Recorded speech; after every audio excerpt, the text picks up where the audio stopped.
Your Tampa Bay Buccaneers are not dead yet, are they? National media. Some of you out there calling them dead after the Steeler and Panther games. I get it. But once again, champions rise to the challenge. I like that. Do you like that? Let me go ahead and fire the cannons for that. As the Bucs beat the Seattle Seahawks 21-16. I'm your host, Peter Blake, giving you something to think about. Hold off on the calls. As I said, I set the table, you come to eat. And this offense ate early. Maybe not necessarily the first quarter, but the second quarter. How nice was it to see the man on a milk carton, but the last 3 games, a touchdown for Julio Jones. How nice was it to see Tom Brady in this game not throw the ball 50 times a game? How nice was it to see Rashard White become the Bucs running back after Leonard Fournette goes out? How nice was it to see this Tampa Bay Buccaneer rushing attack finally take off, make a commitment to it? And how nice was it to see Mr. Devin White? God bless you, kid. You've been through a lot of adversity, haven't you? But as I talked about, champions rise to the challenge. White today, 9 tackles, leading the team, 2 sacks, causes a fumble. First time the Bucs defense does that in 5 games.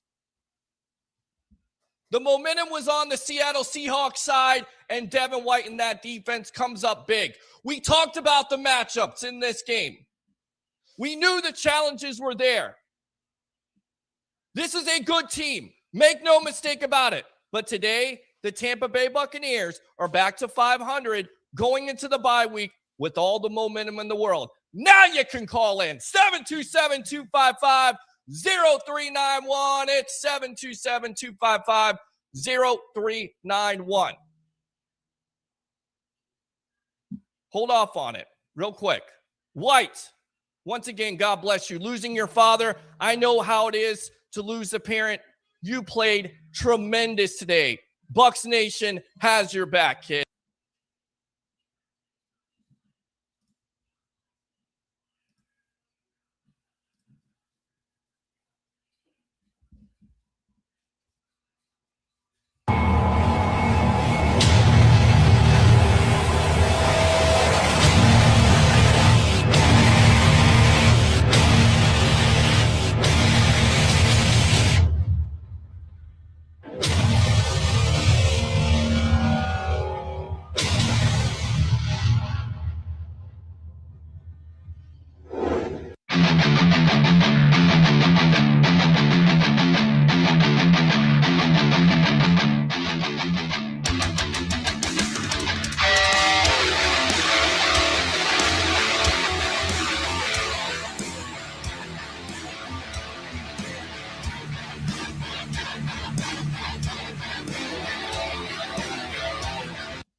What's going on, guys? Welcome back to another edition of the Evolution of Sports Talk Television here on a happy Hump Day edition of the Sports Web Victory Wednesday. Of course, as your Tampa Bay Buccaneers took care of business over the Seattle Seahawks. So how do we start off this edition? Bring your passion, bring your excitement.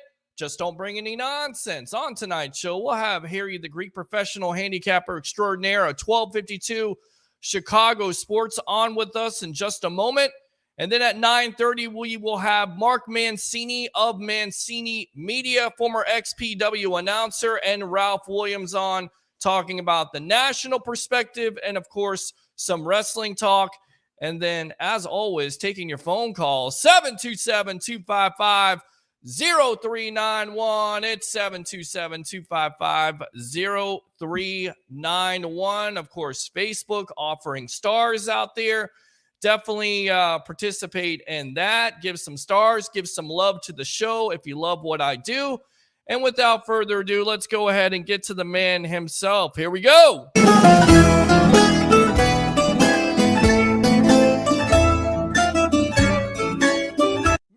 Harry the Greek professional professional handicapper extraordinaire, 1252 Chicago Sports. Welcome to the Evolution tonight, my friend. And of course, we're going to start out talking about the Tampa Bay Buccaneers, but I got to start out with this really quick. How did you do this week with all your NFL picks? Welcome to the Evolution. Well, if you're not listening to my picks, you're a loser. Right. The end. The end, right? Right. The end. Man, what a heater I'm running. Are you kidding me?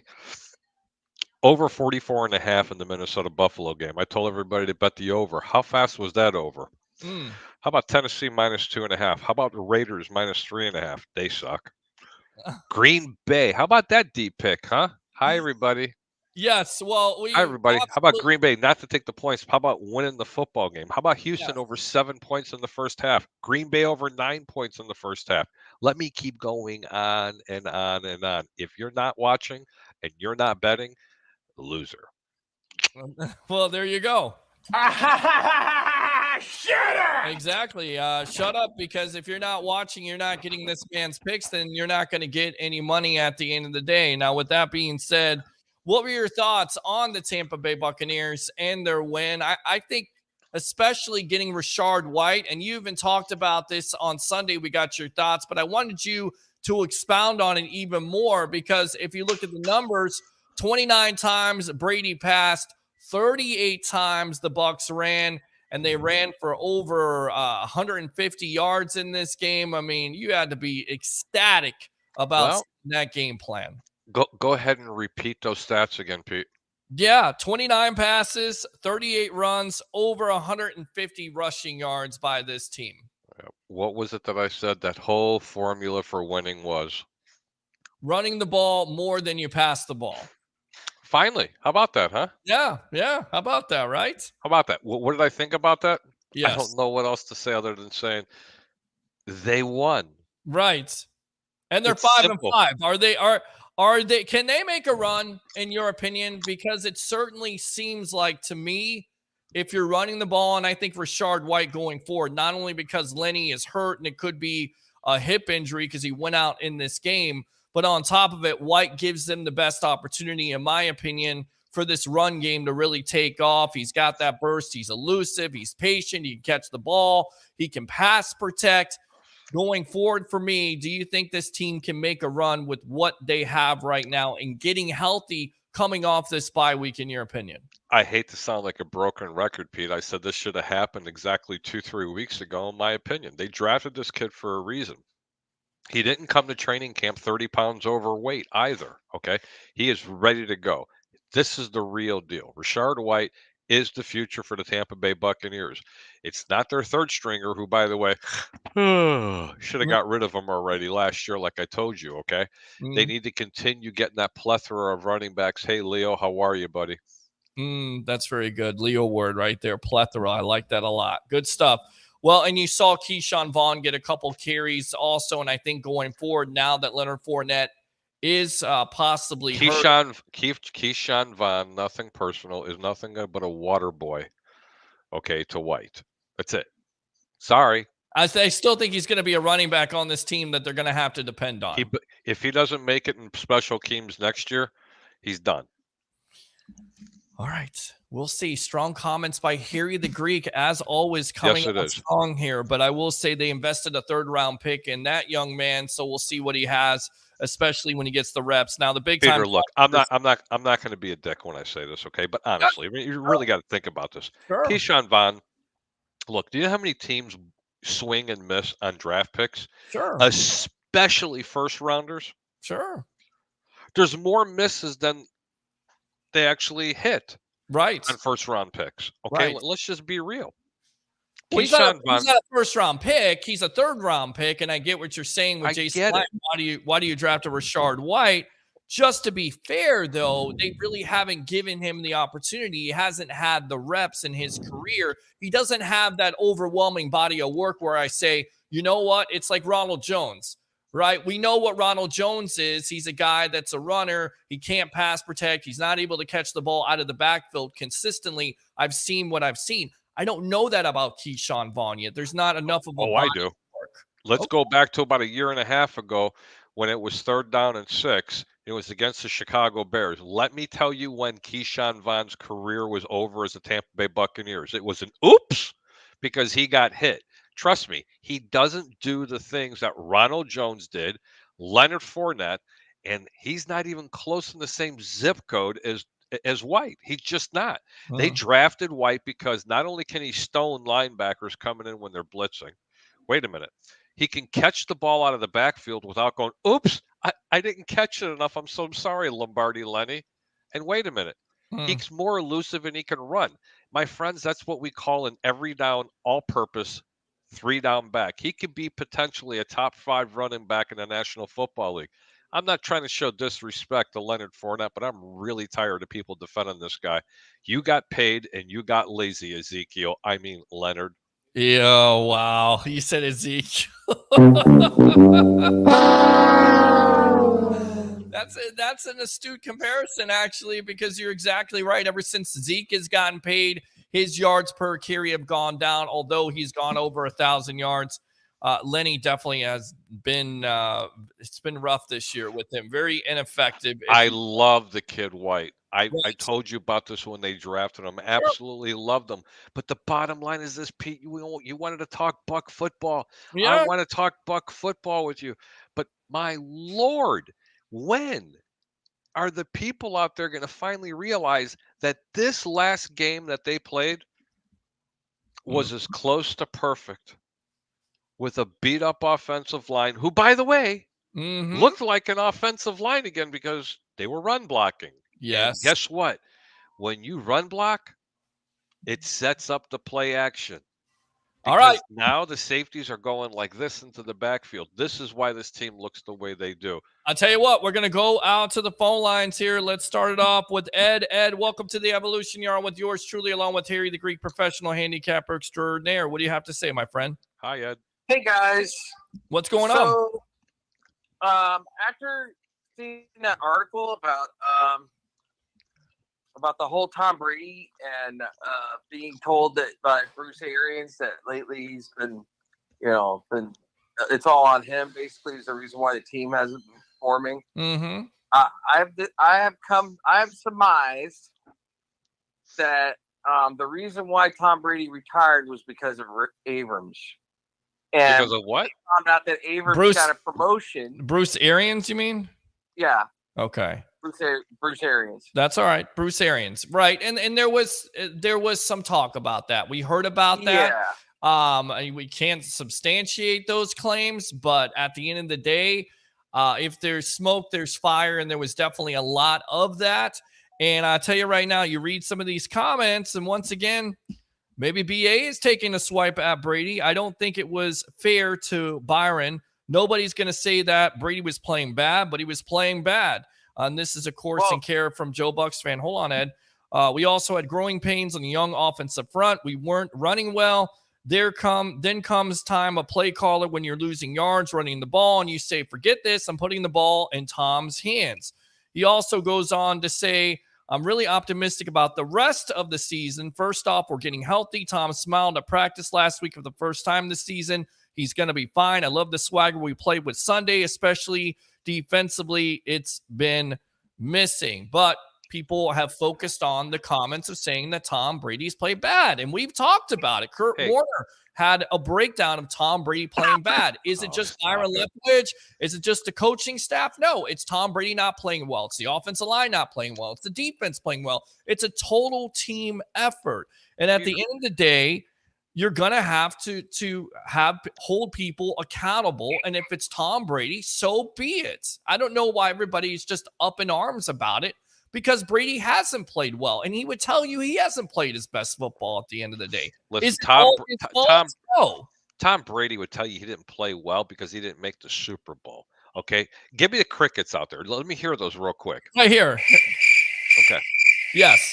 Okay, because that's all I was hearing with that explanation. Nothing personal, Peter. Tom Brady was playing better than 28 quarterbacks in the National Football League. Let me remind you, 9 touchdowns, 1 interception prior to last week's game, 20-plus some 100 yards, second in the National Football League. Kiss my red lily white butt for people that want to tell me this guy's been playing poor.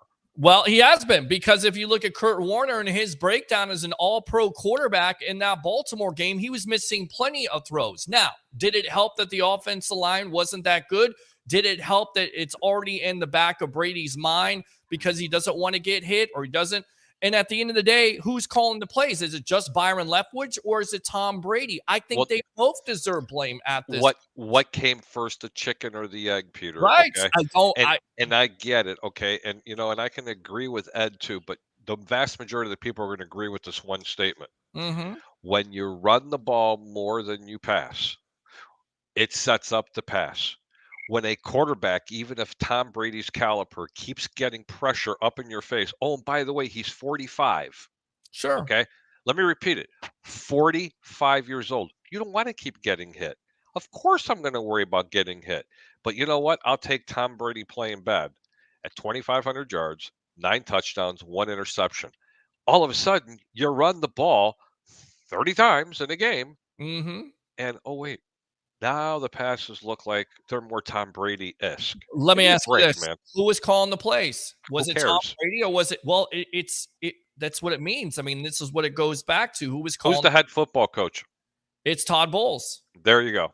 That's the guy that's calling the plays, or is it Byron Leftwich, or is it a combination of all of them?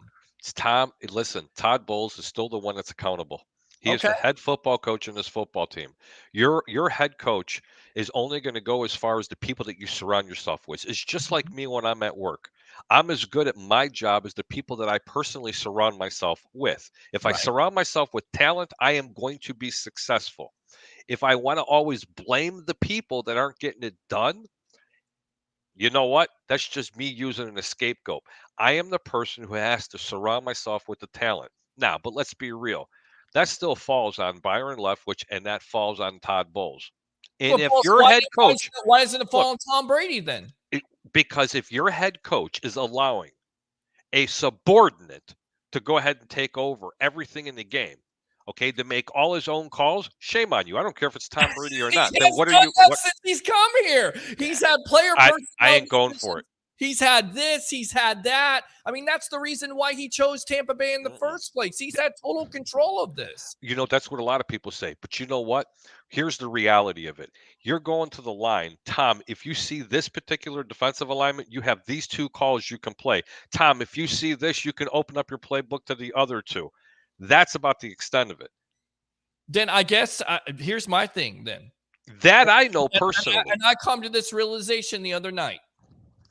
Maybe Brady does need that mediator. Maybe he does need that criticism. Maybe he does need that coach like a Bill Belichick, like a BA. And I get it. I know that you're not the biggest BA fan at the end of the day, but here's a 2-time coach of the year, a Super Bowl winning coach.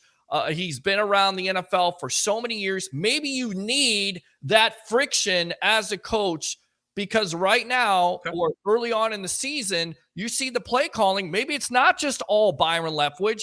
Maybe it's Tom Brady, and that's what I think BA is trying to stress here. That's what I'm trying to go with. And on top of it, not only the play calling, but also the play itself on the field. He has not been at his top ability, in my opinion. And I've seen it. Look, that's what people are talking about when they're saying he's not playing well. Is he's not playing Tom Brady-ish level. He's not playing. He's not playing the quarterback. I mean, he's not. They say that about this game. It's all of a sudden it's hail Tom Brady. I think again, you just have to be fair with it. I mean, I forgot Ed was on the phone. Ed, do you not agree with what I'm saying in regards that they ran the ball? What do you stand with this, Ed? What I'm saying is that I am certainly glad that they made the move to get BA out of the head coaching job. Really? Why? Yes, sir. I agree with him. Why? I wasn't at first. I thought it was a bad move, but now I think it's a good move.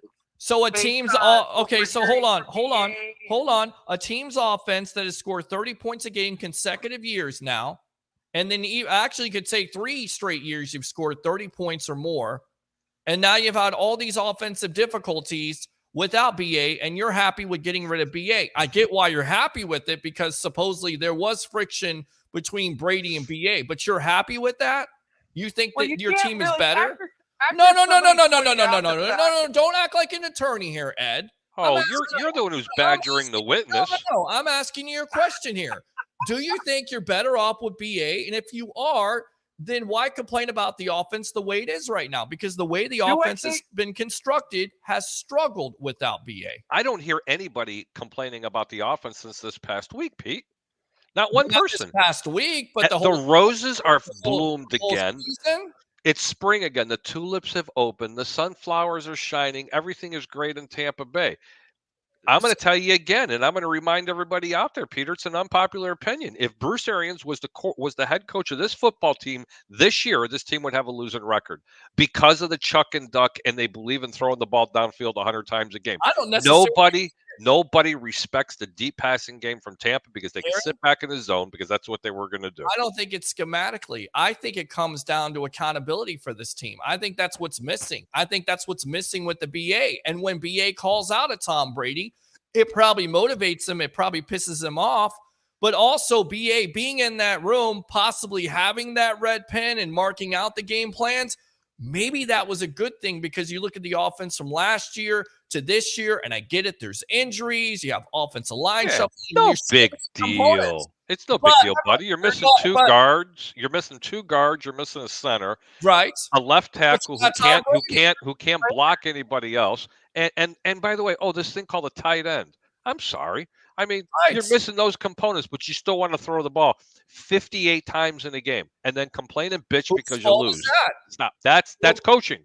Okay. And is it also on Tom Brady because Brady is the one that's calling the plays? No.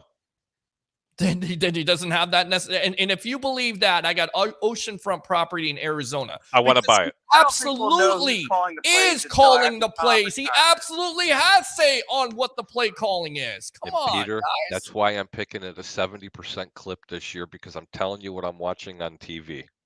When I'm watching this coach's tape, this Tampa team right here at 5-5, and I want to go full screen when I tell you this. Full screen, go ahead. This Tampa team at 5-5 has a chance of running the table this year. I agree. Completely running the table with this putrid offensive line, an up-and-coming tight end who couldn't tie his shoes yet, okay? As long as they continue to run the football and give the GOAT himself play-action pass to always keep defenses honest. This team could run the table this year at 5-5. I agree. But if you run Bruce Arians' offense with this current lineup, you got zero chance. I'm not ready to say that. Again, BA, there's a lot of coaching career there. I'm not ready to say it at the end of the day. What else, Ed? I love Monday morning quarterbacks, and I love you, Ed. I think Greek is right that with this team, got to go with the way it's going, with what's going on right now. I think if we had last year's team, you could probably do this. No risk it, no biscuit, no problem. The other thing I wanted to talk about is why in God's name would you be not upset with the fact that they would call? I don't know who called this play. Would it be Brady? I don't think we're going to ever know who called the plays, who's calling the plays here until after Brady writes a book after he retires. I don't think we're really going to know. God only knows who's calling these plays. It was probably both of them. They probably thought it would be a good play because they didn't cover Brady in the first place on the first time they did it. I mean, I'm trying to be fair about this. Everybody's like, Byron Leftwich is a terrible offensive coordinator and his play calling sucks. Okay, fine, that's fair. But let's not also say that Tom Brady's not checking off on some of these calls, right? There's a reason why, Peter, that that Byron Leftwich was not the head coach of this football team and Todd Bowles was. Because let's call it for what it is, sir. He's a better coach. The end. What do you mean he's a better I want to put that narrative to bed. Everybody was like, well, Byron Leftwich should have been a head coach. Byron Leftwich will never be a head coach. Let me repeat it, ever. This is what I don't understand. This is what I really don't understand about this fan base and just looking at it overall.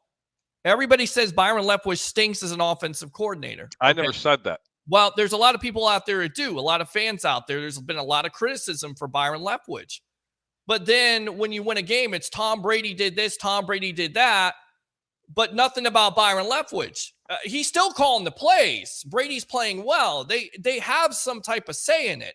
And Brandon says this. Let me go out to Brandon. I agree with Harry. We can't run no risk it, no biscuit, not with this year's team. You're right, because the offensive line isn't that great. See, You have someone else that out there that understands a little bit of reasoning. Nothing personal. But I still think if you had BA, talk about offense all you want to, some of the stuff and some of the effort wouldn't be happening with this team. That is the fault of a new coaching staff. That's my point. I'm not talking about offensive systems, because at the end of the day, I feel like if BA were on this team, this offense will be a lot better, because he's been a coach for over 20 years. He knows what he's talking about. He's been a coach of the year. He's ran a damn good offense with them the last 2 years or last 3 years. And now all of a sudden, there's no offense. Why? Well, Byron Leftwich is calling the plays. Okay, but what about Tom Brady? Isn't he calling the plays too? No, Tom Brady is just like Aaron Rodgers. Let me tell you something. Everybody says Aaron Rodgers calls his own plays. No, he doesn't. Aaron Rodgers has a group of 4 to 6 to even 7 plays going into the line of scrimmage saying, okay, Aaron, if you see this, this is what you can run. If you see that, go ahead and audible to anything that you want to do. The only one that truly called all his own plays and still was put in check was Peyton Manning. Yeah. Okay, and I still think Brady does have some say on these plays. That's what I'm saying. So going back to your question, who made that call? Most likely was Byron Leftwich and Tom Brady. And even Brady joked about it that he could moss the guy. I'm not saying he thought that, but I understand where they're coming from, because on the previous play, when they ran the Wildcat, nobody covered Brady. So they thought they could go back to it again, and it didn't necessarily work out. But somebody has to tell me, whether it's Brady, Byron Leftwich, or Todd Bowles, how it makes any sense to run a 45-year-old quarterback on a wide receiving route when he's slower than molasses. It makes no sense at all. Whomever made that call makes no sense at all. I don't care if it's Brady, B.A., Bowles, Culverhouse, Perkins, whoever from the grave, Sam Weiss. Forgot Sam. Oh, okay, Sam Weiss. As long as you threw Sam Weiss in there, I feel better. Sam Weiss, Lehman Bennett, it's a stupid call, okay? Stupid call on your part to run Wildcat with a 45-year-old quarterback on the side, whether he's being covered or not. What was that, Leroy? Peters, right? Right. Leroy said you're pretty good. Leroy Selman, right, from the grave. Whoever checked off on that, stupid call. Ed, finish up. Leroy's secret barbecue sauce. I agree. It's a stupid call. Yes. It was a stupid call. You're lucky you didn't lose Brady for the season. Right. Who knows who made the call? I think they all should share the blame at the end of the day. Listen, when they win, they're always going to blame. When they win, they're always going to praise Tom. Okay? Yes. It's the same. It's the same scenario, but it's the same. But hold on, it's the same thing in New England. Don't you remember on the other notorious platform we were on, there was debates for weeks going, was it Tom or was it Bill? Was it Tom? Was it Bill? Who gives a crap? There you go. They won. I've been thinking about this the other night. Maybe Tom is better with some limitations. Just saying. Somebody tell. Maybe. I mean, Joe Montana was. I mean, Bill Walsh, the famous story was he wanted to trade Joe Montana during the 83 draft for John Elway. Of course, he decided against it. Could you imagine what kind of team he would have had? Amazing. Probably. That would have been, my friend, the GOAT. You think so, John Elway? Oh, are you kidding me? Hands down. The game in the defense. Listen, I love Joe Montana as a quarterback. Sure. I was enamored with John Elway. And anybody that says differently, are you kidding me? Really? Right. That would have been like, who's better, LeBron or Michael? Oh, God. Let's not get into that debate because you're going to really frustrate me. All right, Ed, thanks a lot for the call. Appreciate you. Let me go ahead and give you the Byron. How about them Bucks, baby? Let me give you the air horn. What a great call, man. Thank you, Ed, so much for calling in. 727-255-0391. It's 727-255-0391. Again, what a lot of people are missing. I'm really optimistic about the rest of the season. First off, we're getting healthy. Tom smiled at practice last week of the first time this season. He's going to be fine. By the way, 2-0 since his divorce. There you go. Hey, kiss my butt, Giselle, with your witchcraft. Right. Yes! Yes! All right. He'll never win again. There's no more white magic. No, honey, there's Jesus. Jesus will make me win. It's called talent at the end of the day. I don't believe in any of that hocus pocus nonsense. Let's see here. Jason says, hello, gentlemen. Love being tangled in the sports web. Appreciate you. And Roger Shoe says, hi, Pete and the Greek. Let me No. Yes, Read that correctly, sir. Okay. No, I read it the way I wanted to read it. I'll read it like this. How about this? Shut up! All right. Also, there was Roger. out there, Bruce Arians, and this is in care of Joe Bucks fan Ira Kaufman in his podcast, said in an interview, I took some Tums thinking it was indigestion, but it just got worse. I called my wife, Christine, back to the bathroom and said, I can't shake this pain. We called 911 and they put me on a stretcher to Tampa General. Of course, the Bucks won the game, but then they lost the next two. He went in for some heart problems, so it hasn't necessarily been, once again, all kinds of distractions off the field. I mean, it's been one of those years where there's distractions all off the field. Do you think this settles down and then that's when this team plays their best football? You kind of answered it already, but is that what it is? Is it all the noise off the field and this is the reason why this team is struggling? You know, Pete, I have to tell you, playing sports, for a long time, anytime there's noise, you always have some kind of distraction. I mean, distractions are never good for a baseball team, a football team, any kind of team. So anybody that says, oh, they can play through the distractions, nah, it's very difficult. You know what? I want to go back and give a really good analogy. Do you remember back in '05, the only time in our lifetimes that we ever witnessed the Chicago White Sox win a World Series? Correct, yes. Do you remember who the manager was for that team?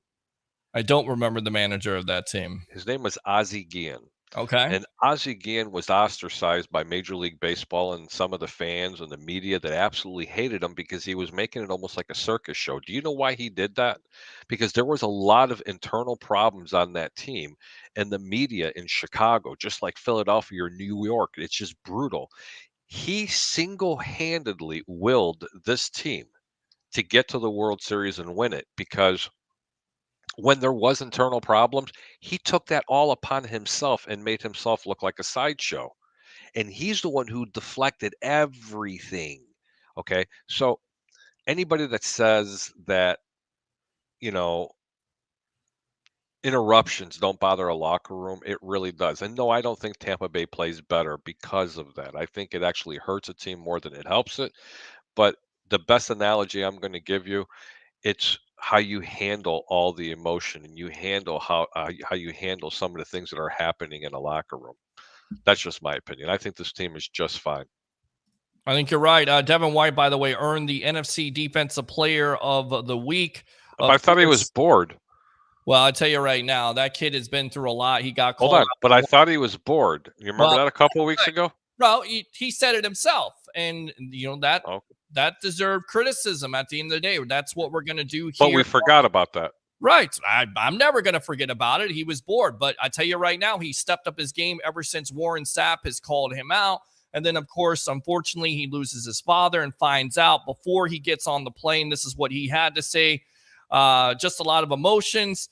But I tried to turn them into good emotions, just keep a good spirit. That the relationship we had, of course, after a team-high 9 tackles, 2 sacks, and 1 caused fumble, which, by the way, was probably one of the biggest plays of the game because at that point, as you talk about all the time, Harry the Greek, the Mo, that's exactly what Seattle had at the time, and that defense causes the fumble. Of course, White causing the fumble, Nelson recovering it. So talk about Devin White and what he's been through this last couple weeks. Man, Devin White, first off, condolences to the family. When you lose your father at such a young age, how tragic. Even my cat that's swinging around here thinks it's tragic. Yeah. Didn't you, buddy? No, that was horrible what happened to him. Yes, Tampa, he definitely has been playing a lot better. They do have the Mo. So did Seattle, but Seattle's more smoke and mirrors. This is a very talented football team. I was so glad to give that line out. I mean, that game was a lot closer than than I anticipated. I thought they never really relinquished control in this football game whatsoever. I just think they were looking really good. They are. We're about to have Ralph Williams and Mark Mancini on in just a little bit. We won't get rid of Harry, but we'll get him off of here because I know I can say hello to the guys. Yeah, absolutely you can. Like I said with Devin White again. As long as I don't have to talk wrestling, I'm all good. Well, maybe I don't watch some wrestling with but you. I don't know anything about wrestling. I want to teach know you. about the You gotta watch. You got to keep on watching. You know, it's like But people Peter- out there. I don't know anything about sports. Watch the sports web. Well, I don't know anything about sports. You know, it's like the people I talk to every day on the phone. I want to save money. Well, what have you done different to save money? Nothing. I'm going to do the same thing. Well, guess what? You're not going to save any money. Peter. All right, let me go out to Easy. Curtis here. Yes, that's how I feel. I mean, I really want to do that on the phone with salespeople, and I can't do it because I lose my job.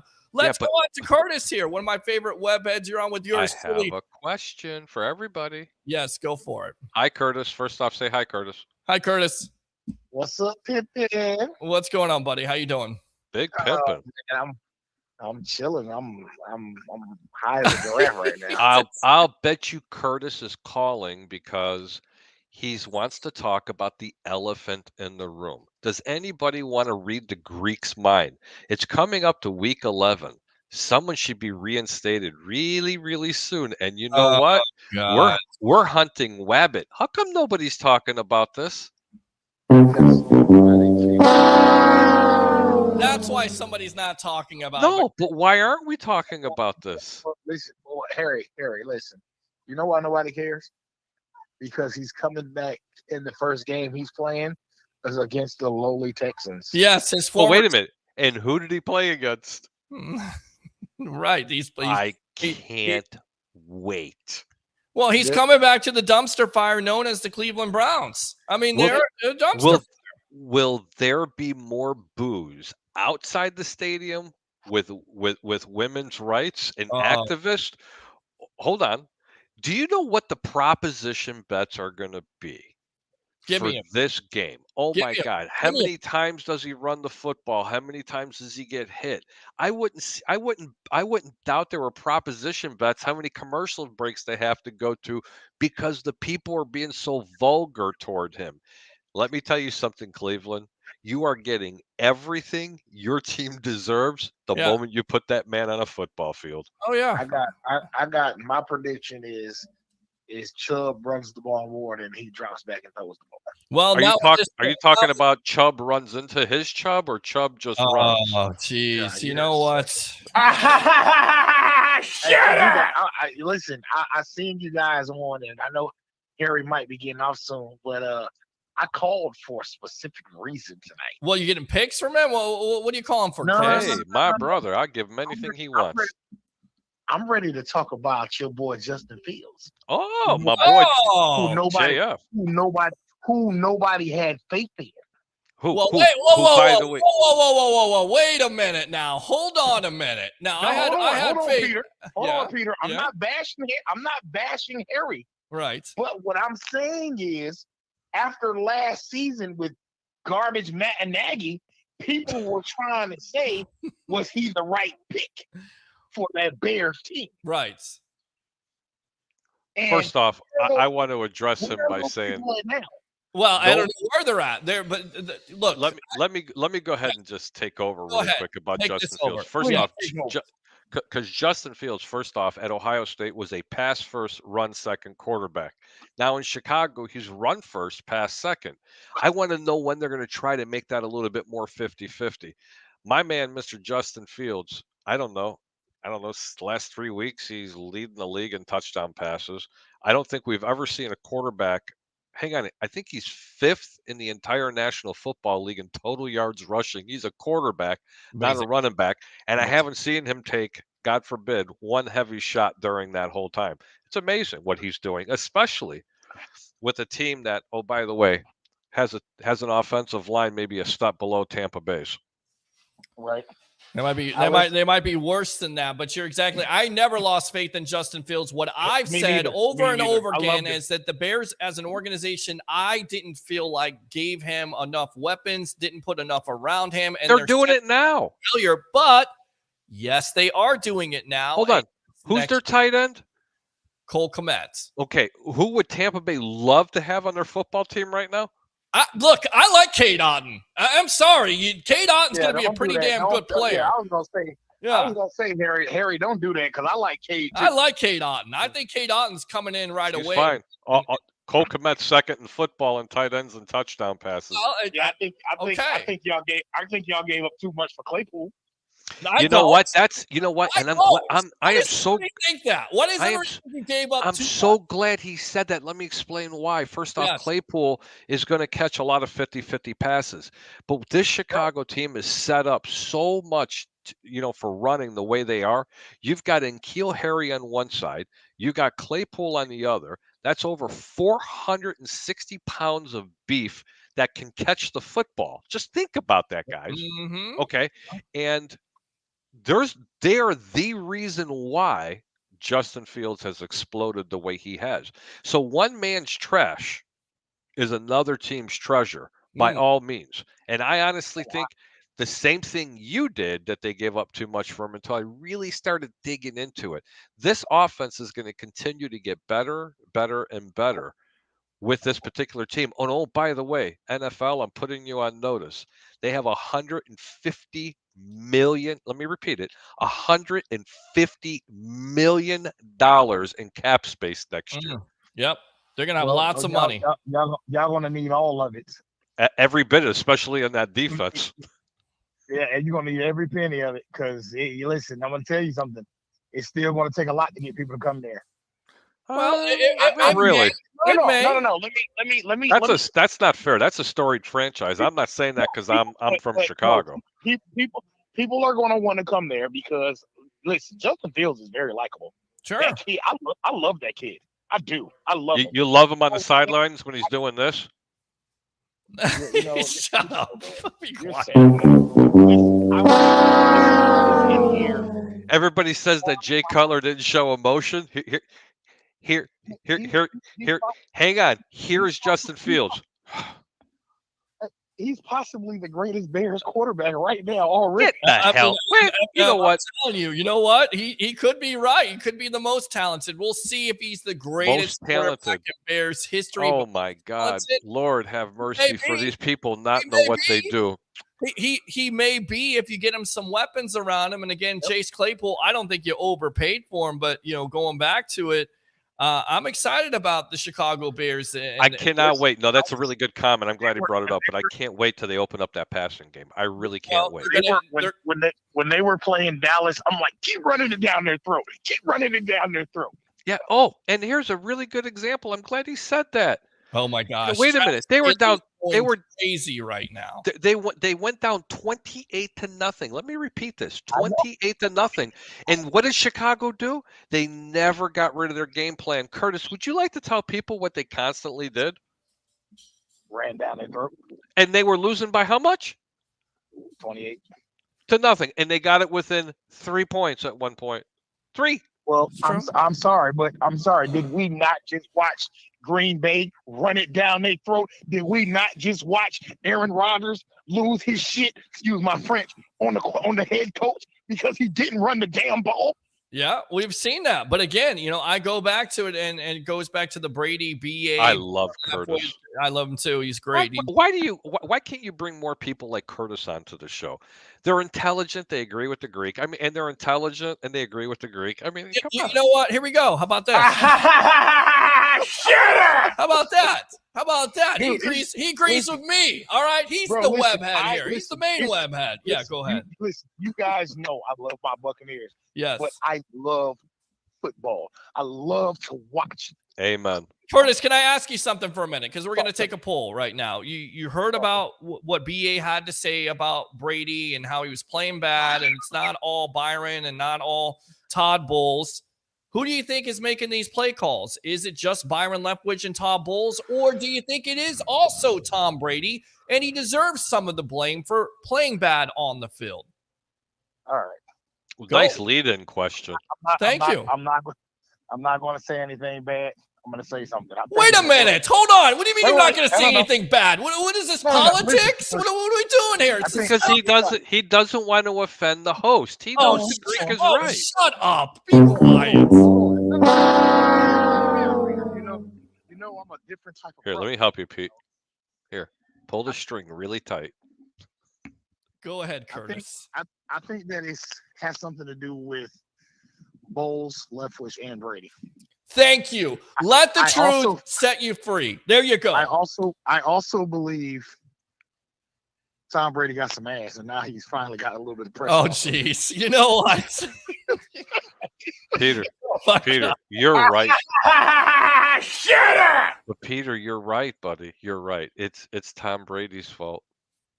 And some of these play calls, it just may be. It may You be. convinced me, buddy. It's Tom Brady's fault. It may be Tom Brady's fault with some of these play calls. It finally looked good to see Julio look pretty healthy. It finally looked good to see Godwin look healthy. It was, you know what I got to tell you, man? It was so nice to see Julio not look like Coolio. Well, he didn't. Oh, geez. Goodness gracious, Harry. You're full of it tonight, aren't you? Yes. My heart goes out to Devin White, but it looked great to see him like a maniac on the field again. But I'm bored. Remember that? Well, I'm so bored. Right, he came out with great effort. I mean, that's been the key. I'm gonna pat you on the back here, Harry the Greek, and Curtis. You listen to this. Hakeem Hicks and his return to that defensive line has made all the difference in the world to this defense and their efforts stopping the run game. The big time challenge last Sunday was to stop Kenneth Walker, the rookie. They did that. They played absolutely much better with Hicks in the fold on that defense. I would love to see all the asshats that were commenting, hey, Greek, put Akeem, you could take Akeem back to Chicago. Where are you at now? Yeah, they're non-existent. Go ahead, Curtis. Let me ask both of y'all this serious question. Sure, go for it. Is Jamel Dean not as good as we thought he was? No, I think Jamel Dean is great. I think he's had a good year. I think he's had a very good year. He's regressed a little bit this year. I agree with him. No, I think you're joking. No, really. He has not played as well as he has. You don't think so? No. I think he's played a lot better. Whatever Curtis says, I'm going to agree with. Will you shut up and be quiet?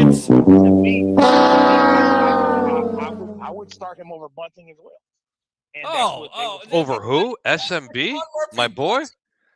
Does Curtis like him better than SMB? Listen, SMB, I don't know what he was doing last I Sunday. agree with Curtis. Okay, fine. SMB was lost in the sauce in that game. And me and Peter also had this conversation Sunday. That kid Winfield he's major. And I tell you right now, Logan Ryan for this team in the slot is so much better than SMB. And in nickel, so much better than SMB. Mike Edwards is better than SMB in the slot. I'm telling you right now. Why is everybody giving up on SMB? Do you think it has something to do with the fact when he got injured, they tried to bring him back too quick? Anybody think about that?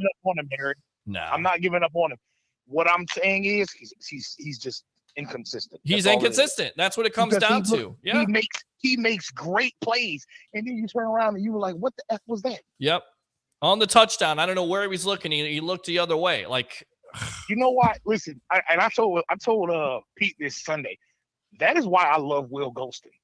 He doesn't make big splash plays, but he does his job. He's every time with his job every single time. This is why this guy, he's not a Pro Bowler, he's not anything, but he's been there for 10 years. Yep. Curtis, have a drink for me, brother. Thanks so much for calling in. Appreciate you, Curtis. Thanks a lot, buddy. All right. I love Curtis. Curtis is awesome, bro. Absolutely. Let me give him the Ric Flair. Let me give him the. How about them Bucks, baby? Let's go out to these comments here. Read them. Go out to Jason here. I didn't know Barney Miller was Greek. Can you take me to the 12th precinct? Okay. I don't know what to say about that. Barney Miller. Okay. Sandra Must be says, talking about you. Watching, Sandra Nagel's watching. Tom will be fine with his divorce because he's an excellent quarterback. When he gets help from his team, I think they will be fine. And once again, that is my mother right there. Thank you very much. And even she gave me some criticism for criticizing Tom Brady, but I'm going to call it the way I see it. I love you, Mom. I appreciate the comments. So I'll go ahead and fire the cannons for that.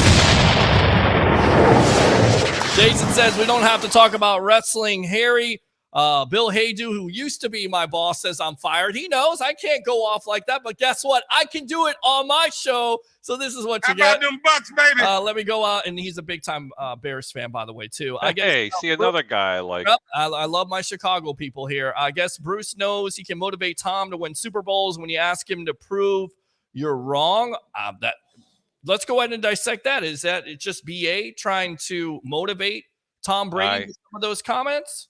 Peter, he did it. He did it the first year. He called him out. I'm just saying, right. I'm so over talking about Bruce Arians. Please, can we just move on from this clown? Yeah, please? We can talk about Brashard Perryman. How about that?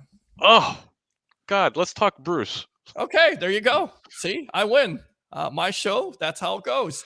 Travis Haley says, wow. I don't know what he's saying wow to. I don't know if that's a good wow or a bad wow. Boy. Keep talking about Chubb. Chris Cole, hey, what's up, everyone? What's up, Chris? How about them Ducks, baby? Let me go out to Travis. I don't know. I guess he didn't necessarily like my comments or like your comments. Jesus Christ. He says, Fields last year was coached by Rick Neuheisel, who is a good quarterback coach. I think he's talking about Ohio State. Or was he talking about 2 years ago. 2 years ago, yeah. Chris says, does Brady re-sign with the Bucs, hits the market, or retires? This whole thing about – no, he ain't leaving. He's staying. He's staying here. All this stuff about him wanting to leave, and let me get out to Ed here, but really quick, Ed, stand by. The reason why he came here in the first place is because he has complete control. That has not changed here. He still has Mike Evans. He still has Chris Godwin. He still has full autonomy. Leo Word. He's going to stay here and play as long as the Bucs want him. Hogwash. All right, let me go back out to Ed. Ed, go ahead. All right, I wanted to talk about Hakeem Hicks. Go for it. Talk about it. He was one of the biggest criticizers of He Hakeem. He was. I did. Let me hear you now. And I'm going to take it back. I'm going to take it all back. Okay. But I knew tonight was going to be a good night. It's a great night. You know what? You're always right, Greek. No, I'm not. You have no idea. It is so nice to hear this. Listen to you. Listen to you right now. Right, you need to shut up. The Greek is right. Okay. Okay. Go ahead, Ed. Go ahead. I love Ed. Ed, I got that $100 check for you. Don't worry. Yeah, that's what you're doing right now. Instead of me getting Facebook stars and getting paid for this broadcast, you got guys calling up the show right now, you're sending them checks out. That's why they're agreeing with you. Yeah, exactly. Ed, go ahead. Trader. Okay, so do you guys feel let me ask this to the Greek here. Do you feel it was the coaching and the defense that actually made the difference last weekend? Or do you think it was Hicks making the defense play better last week? Wow, that is a great question. Honestly, I think it was a combination of everything. Do I think it was Hicks is the only reason why? No. Hicks really allowed Vita Vea to come into his own. He allowed the outside pass rushers. It just made that defense that much better. I mean, look, if Hakeem Hicks makes it through the season healthy, it'll be a miracle. But the one thing that Tampa allowed Hicks to do that Chicago never allowed him to do, they allowed this guy time to actually heal. This guy had a plantar fasciitis. I don't know if I said this. He didn't hurt it. He tore it. Okay, that's a major injury, and they let him take his time. So to answer your question, I think it's a combination of all three. That's a great question. But if I had to lean one way, I'm going to have to say it was more coaching because of the way they balanced themselves on offense. And that allowed the defense to get a lot of rest and be able to put a lot of pressure on the opposing team's offense. You get your answer to your question there, Mr. Ed? Yeah, and I think he's right. Okay. That's a gift. Wow. There you go. Good stuff there. Yes! All right, Ed, what else? Okay. A couple of things. One, what a kiss ass, by the way. about... You're a kiss ass, by the way, Ed. No, he's not. He's right.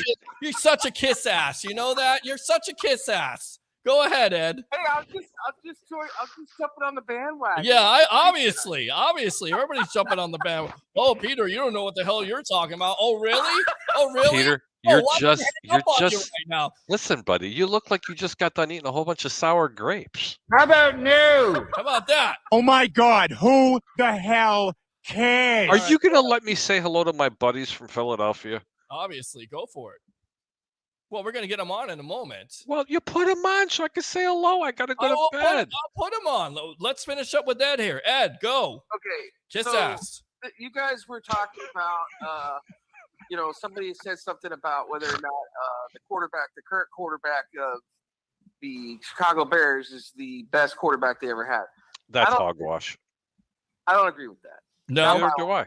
Jay Cutler was. You know what? I'm not a fan of the Chicago Bears because they used to be a division rival. You're not a fan of the Chicago Bears on this show? No. Wait a minute. Hold on.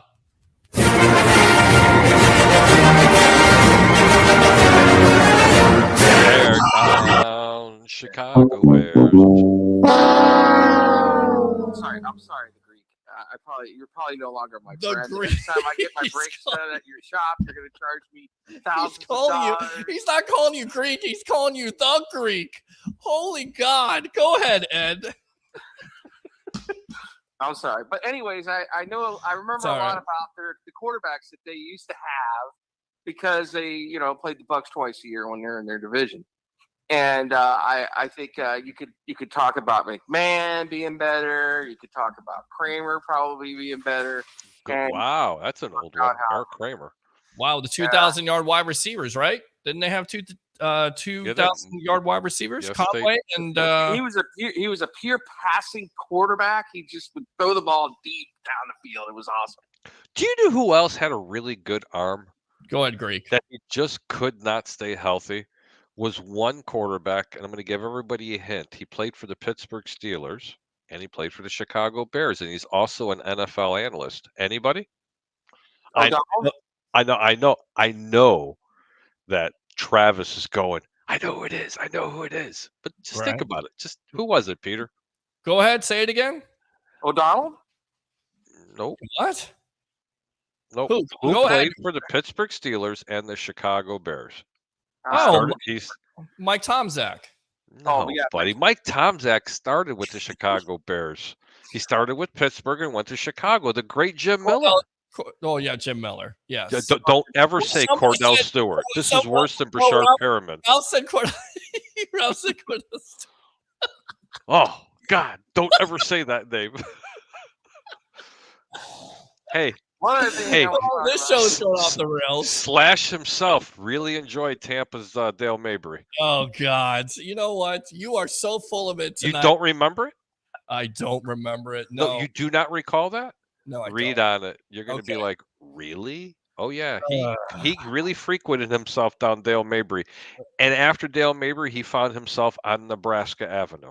Jeez, and there's been with that, I don't know what to say. All right, Ed, thanks a lot for the call. Appreciate it. You're a kiss ass. Get the hell out of here. I love Ed. Yeah, I know you do. You love Mr. Ed. They finally recognize. What a horse's ass. Oh, you know what? You're not very nice. I'm not very nice tonight. I told you, I'm venting. I wasn't even going to do a show just because of the reasons we talked about with customers saying, I want to save money. I want to save money. Oh, yeah. What are you doing different to save money? Absolutely nothing. Nothing. Peter, sometimes I saved a whole bunch of money on my car insurance by switching to did. State Farm. I bet you did. All right. Let me go out to Brandon here. SMB, we can get better than him. Jason, what's up, Brandon? Says, I love when Peter giggles. I usually have to break out a few margaritas to get many of my friends to get that reaction. Appreciate it. Brandon says an SMB is injury prone. Absolutely. Chris Cole says SMB had a pretty good coverage, and AWJ was the one to make a misread on the first touchdown. Is that what you saw? Chris is doing this. Mm-hmm. Mic drop. Of course. Okay.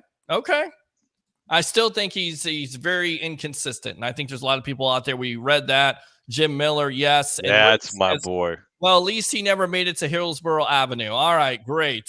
Well, he progressed. He went right to Nebraska. Oh my right God. around Bird Street.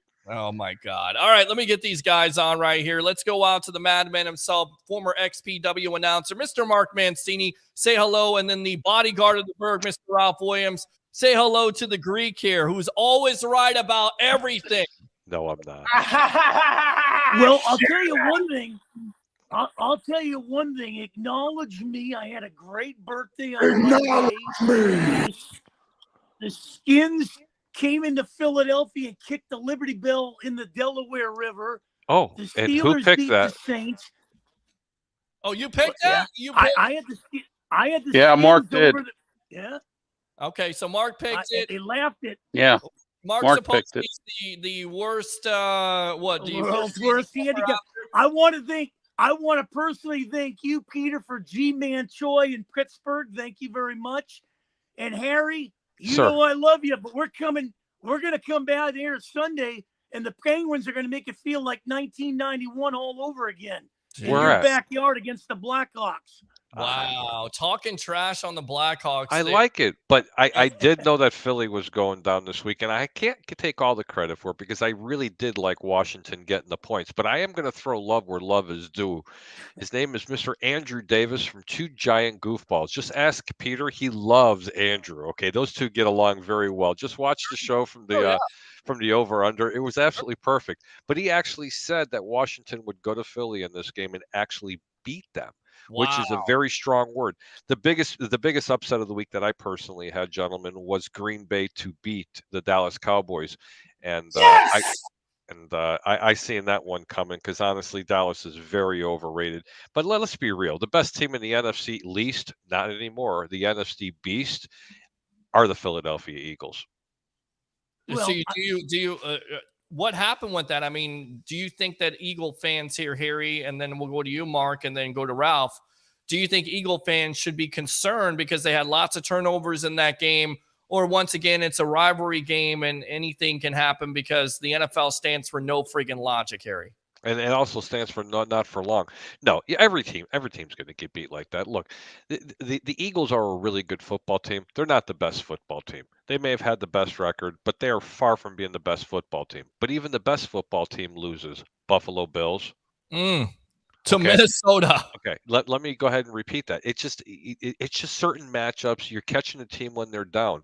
But I'll tell you when teams rarely lose like that. It's when the playoffs come around and that light switch comes on. Our buddy Mr. Mancini made a comment about hockey. Hockey during the regular season, how many times did you see great teams like the Las Vegas Golden Knights turn around and just absolutely obliterate everybody in the regular season, and then they get crushed? Oh, wait a minute. How about the Tampa Bay Lightning like 4 years ago when I turned around and said, hey, I'm going to make 12-1 on my money because I love the Columbus Blue Jackets versus Tampa Bay, and they swept them. Hold on, gentlemen. Echo off. That darn alarm was going off. But anyway, I mean, any team on any given Sunday can lose. You're just looking for that particular matchup. Okay, in the gambling world, we say it's really simple. It's so easy to take the sexy pick. Okay, I mean, if you lined up Green Bay and the Houston Texans next week, Green Bay'd be a 12-point favorite because they beat Dallas. But let's take Green Bay playing Houston the week before. Green Bay may only have been a 6-point favorite. It's true. It just depends on what's happening. Buffalo, let me tell you something. Buffalo's a play next week. Okay, because of the fact that they lost. Minnesota might have to be overlooked a little bit because they're going to get too much action because they just beat the Bills. You kind of understand where I'm going with that? Yeah, and they got the Mo right now. And I think the Minnesota Vikings are one of those teams that's being overlooked. But Kirk Cousins is playing pretty good football. But, you know, at the end of the day, you look back at that game, some great catches by Stephon Diggs. Of course, Jefferson will probably the catch of the year, maybe the catch of the decade. I thought it was far better in that situation than Odell Beckham. And then the one-handed catch. It was much better. Much better. And then, you know, if you're Josh Allen at that point, why not take the safety, punt to them, play your defense? But they didn't do it. They fumbled the ball. They gave Minnesota second life. But Josh Allen threw 2 really bad interceptions, Mark, in that game. Hey, you know what? I'm going to say one more thing before Mark gets there. And this is something a lot of people don't know. First off, Josh Allen's leading the National Football League in one statistical category that you don't want to lead in. It's called coughing the ball up. He's coughed it up like 13 times. Wow. Not interceptions, fumbled the ball. And these are crucial situations. Right. So. Well, it is crucial situations, and it'll definitely give the other team second life. When we talked about the turnover situation when it comes to quarterbacks, it's so crucial to definitely hold on to the ball. Right, Mark? Well, and you're definitely right. And, you know, alluding to what Harry was saying, you know, when you look at the prognosticators that make these picks, you know, to start the season and everything, you know, I look at outside the box. You know, the cream de grace is more or less the quarterback, the running backs, the wide receivers. I kind of look at building the offense and defensive lines. And what I mean by that is 2019, case in point, the Los Angeles Dodgers, everybody was tripping over their heels saying they were going to do some damage. They didn't look at the Washington Nationals, who were like 17-31. in May and came rolling into the playoffs and steamrolled a team that wasn't battle tested. They took their foot off the gas. So the same thing, case in point, this is what the Padres did to the Dodgers. Now, switching gears in football. Which, by the way, should have won the World Series, by the way. Well, here's the case when we go to football now. People are looking at the Washington Skins and saying, well, this is the last place team. But you know what? They're playing playoff football every week in that division. They're getting battle tested. Unlike the NFC North, where you get the Vikings that have taken their foot off the gas, maybe put it back on. This is a scary team that comes out of that NFC East because they're going to be battle tested. And kind of like what's going on in the AFC East, you know, a lot of people might say the Dolphins. I got to see the Dolphins. They give Christmas playoff berths to other teams after Christmas. I'm telling you, watch out for the Jets. They've gone in 4 hostile environments. And Pittsburgh, Cleveland, Denver, and they beat Buffalo. They beat Buffalo. So, I mean, and then that's playing on by the way, money. who had them? Right there, Mr. Harry the Greek. With that being said, I know, Ralph, you want to comment on this. Go ahead and give your comments about the Eagles, about the Vikings, anything else you want to talk around the NFL, and then we'll get to our turnbuckle talk when we talk wrestling, because Harry doesn't want any part of that. He'll want to sit here, I don't know wrestling, and not watch the show. Well, there you go. First of all, yes. I want to say I'm wearing this headset tonight in honor of Harry.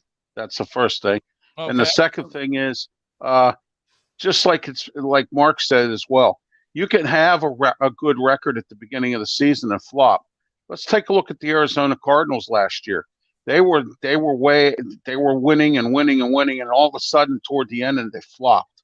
It can happen to anybody, and now it's happening to Philly. It happened to the Steelers. They were 11-0, and they flopped. About a year or two ago. So what I'm saying is, it can happen to anybody, and now it's happening to Philly. They got beat, and teams are going to start coming in and looking at film and figuring out what they did wrong or what they don't need to do wrong against Philly.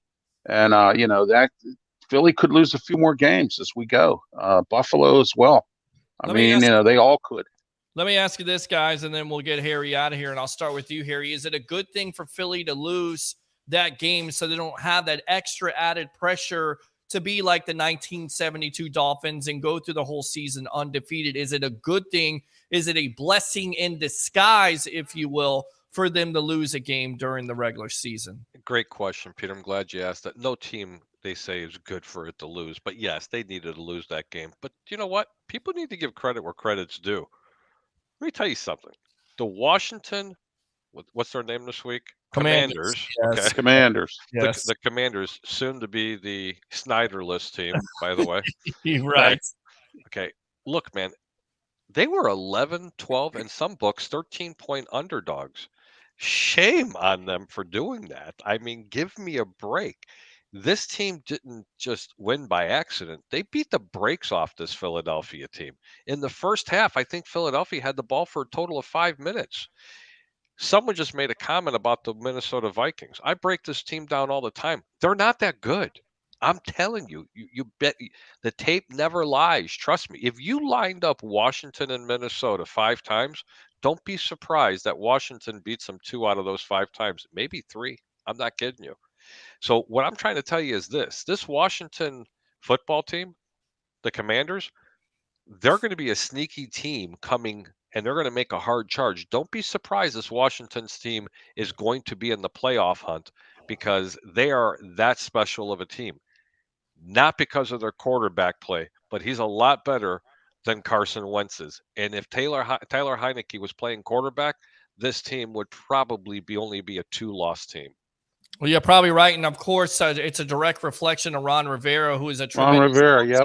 And gets everything out of it. Philadelphia is good. Let me tell you Yes, something. That's yes. a good football team, and they are going to go as far as their quarterback play takes them. And I will tell you this much. If they don't make a deep run into the playoffs, it's bye-bye QB, and they will find themselves not one in the draft. They will get themselves an experienced quarterback who can take this team to the promised land, because Philadelphia, they're one position away from being the best team in the entire National Football League. They're that good.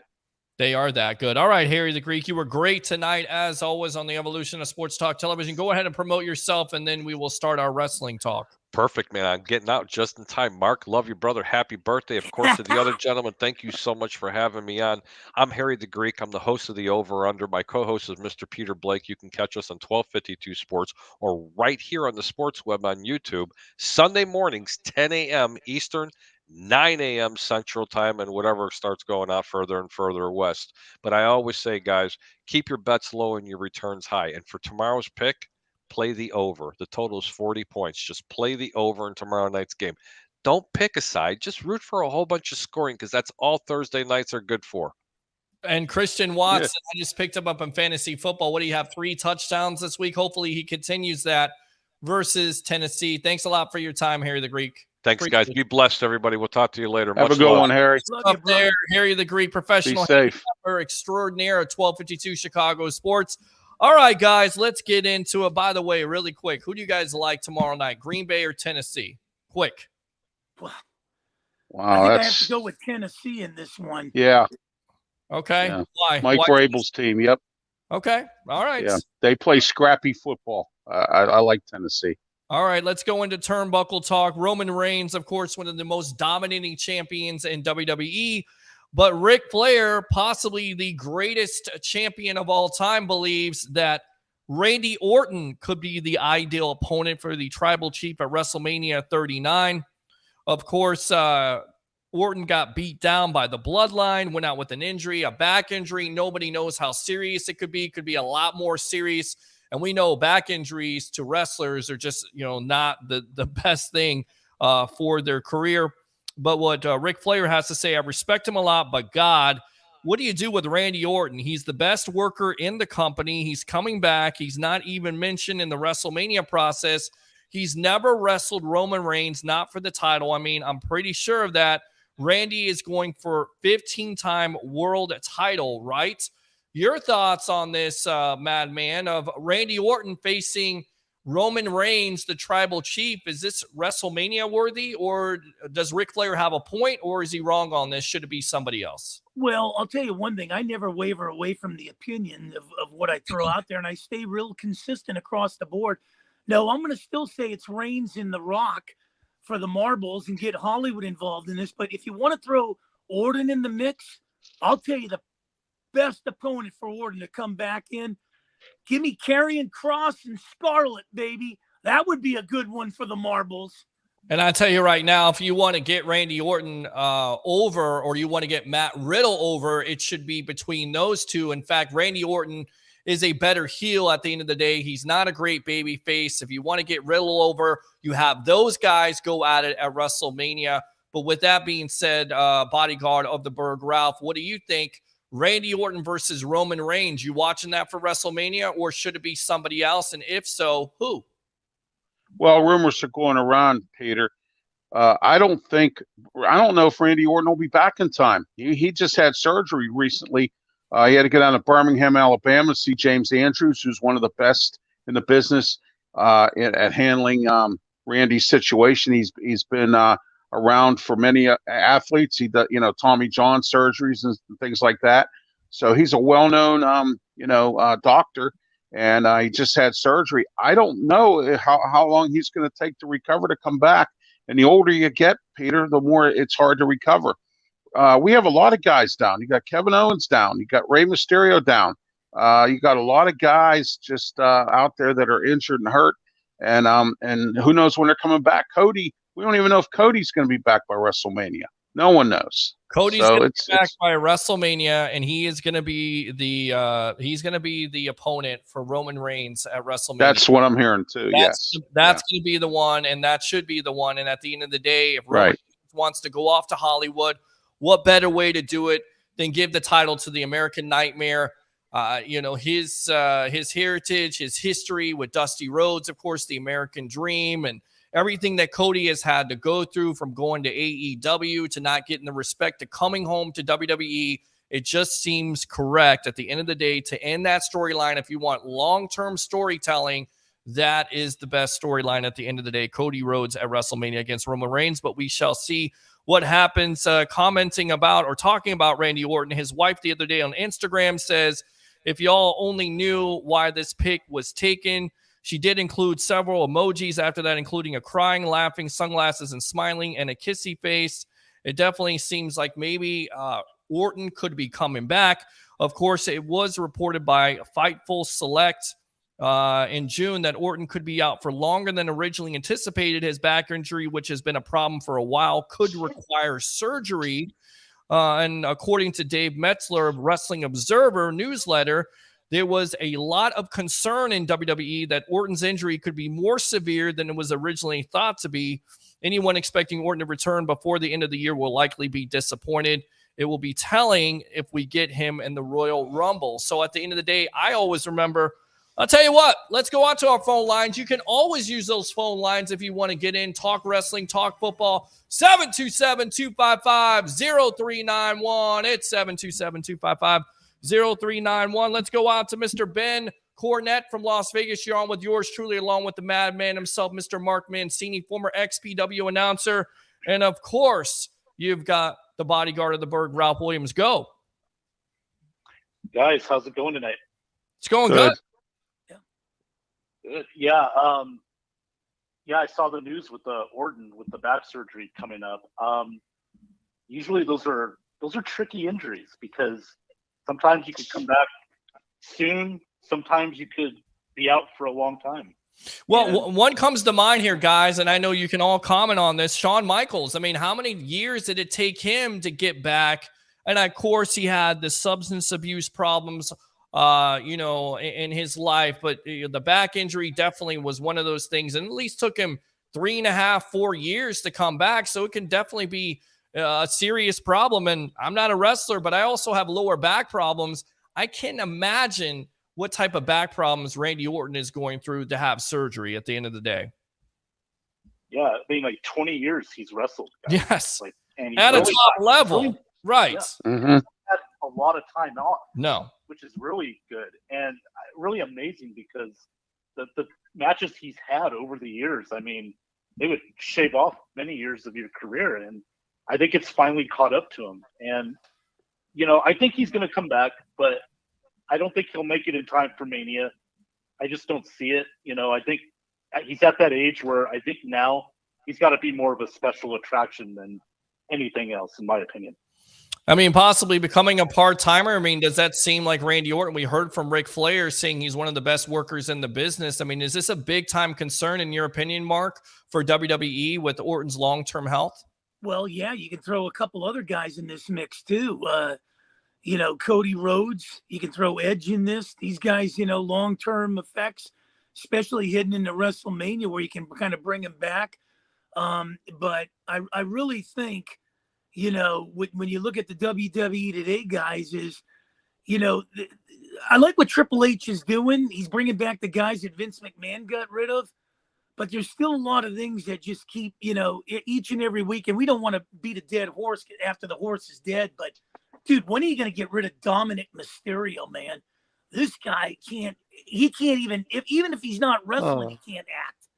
Well, and Ben, I know you have something to say about it. Ralph, you're laughing. I mean, Dominic Mysterio, of course, the son of Rey Mysterio, trying to push him into Judgment Day, trying to get him over. I understand what they're trying to do. Eventually, I think son versus father at WrestleMania is going to be the main match there to try to get his son over, I guess. I mean, Ralph, what do you think about Dominic Mysterio? And then, Ben, I'll go out to you. Well, when he was with his dad, it was all right. He really didn't say much. Now he's talking and he's with this Judgment Day. He has improved his wrestling skills a little bit, but it's a joke. I mean, with him, and I agree with Mark. I mean, it's a joke with him all around. They should have kept him with his father, not with this Judgment Day. And he just tweeted out about a week or two ago, guys, that he's going to be coming back with his family and his father.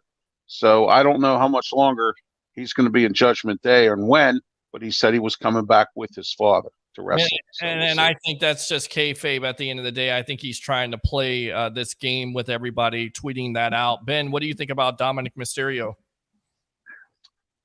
Look, he's trying.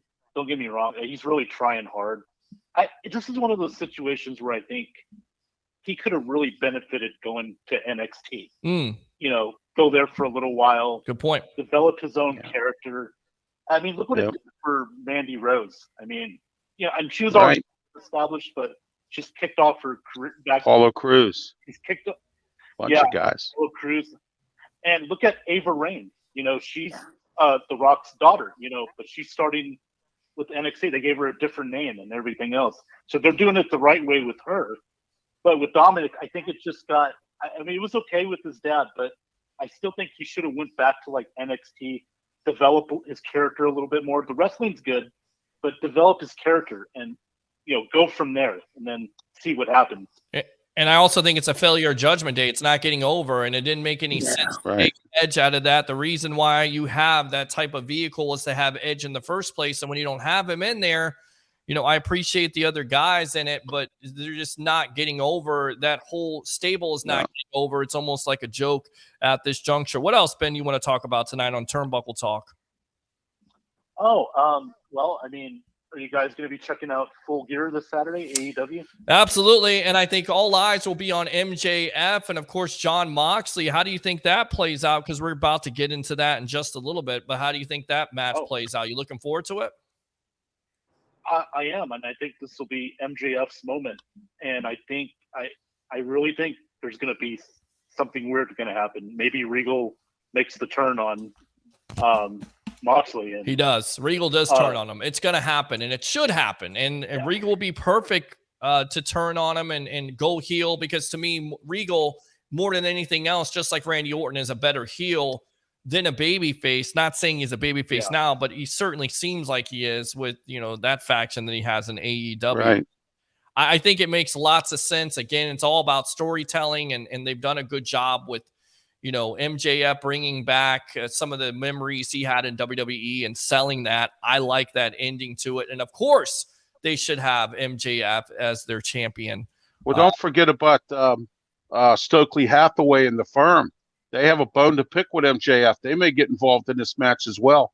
Especially, Ethan Page has been, just hot under the collar, and the Firm, because MJF, threw him out in the wind, when they were trying to help him after he paid for them or something to that effect, asked them to help, and they came out and helped him, and MJF backstabbed him like he does a lot of other people. So I mean, that's. That's just his character, but you have to look out for them. I think they're going to play into this as well, guys, because, they want to get back at him for what he's done to them. And you would be doing a disservice, in my opinion, guys, if you have the Firm come out, interrupt that match, unless you're putting over MJF. MJF is over with the crowd. He is one of the best and most talented superstars out there. He should have had the championship a long time ago. Instead of putting it around CM Punk, they should have put it on MJF. He deserves his moment in that organization, and hopefully they give it to him on Saturday night. Ben, anything else? I mean, I hope it don't happen either, but it could. I mean, that's something you have to look at. It's just, if they do that, to me, it's terrible. It's terrible storytelling. It is. It's terrible booking. I think the Firm they're in on it too. Him and Regal, I think they're all gonna. So you think it's all okay? You think it's just all playing? Okay, I get it. All right, good stuff, Ben. Let me go ahead and give you the. Thank you for your call. Yeah, let me go ahead and give you that Macho Man. Yeah. Definitely call in again. All right, my friend. Appreciate you. All right, man. Have a good night. Great guy. Good night. Great call there. Let's go. Enjoy the heat in Vegas. Yeah, well, absolutely. Lots of heat in Vegas. There's always heat in Vegas.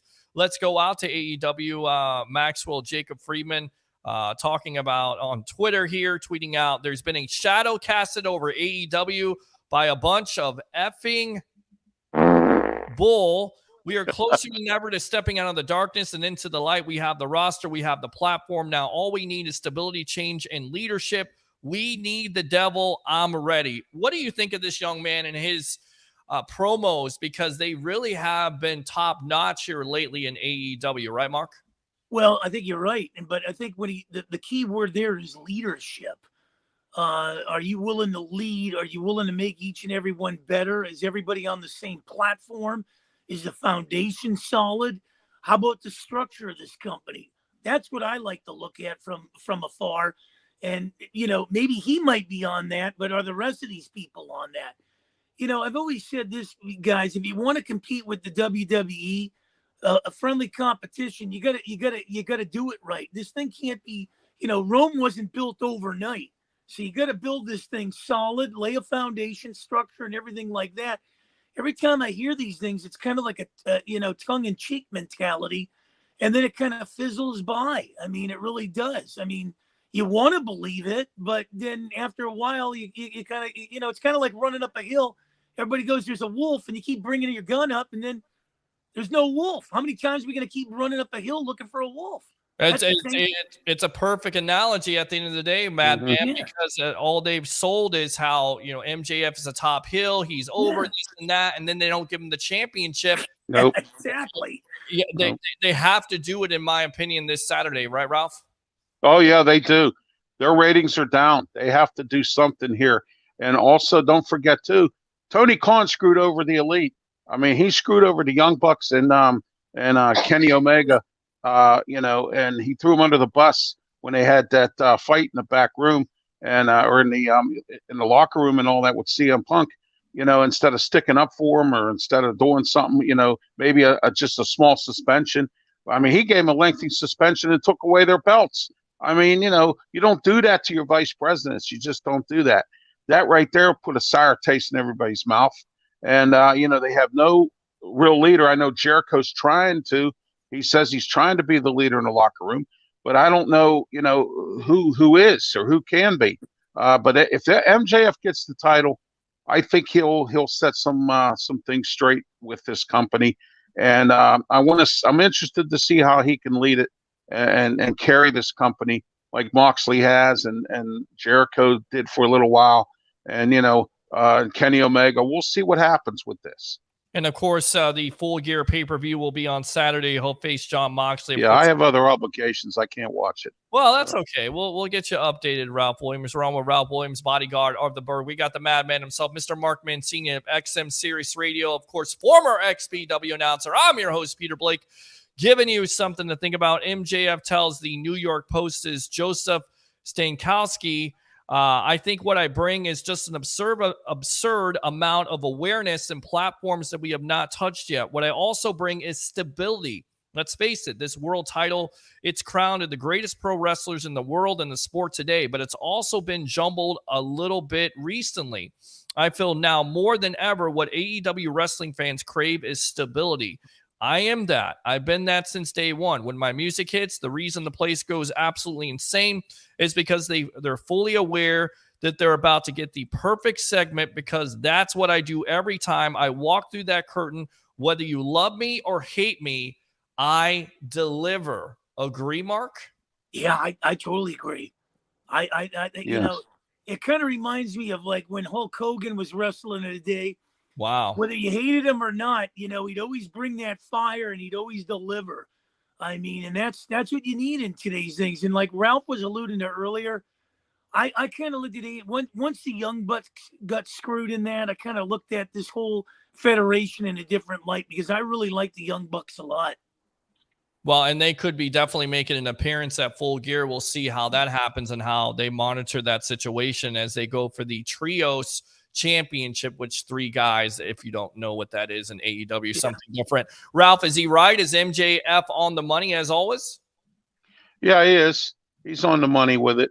I just, like I said before, I hope if he does get this title, which I believe, and I agree with you guys, it could happen, and I think it is.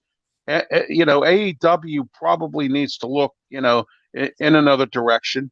To lead the organization. Like I said, they're going to have to start doing something here because the TV ratings are going down and their attendance at their events are going down too. And people are getting a little tired of some of the stuff.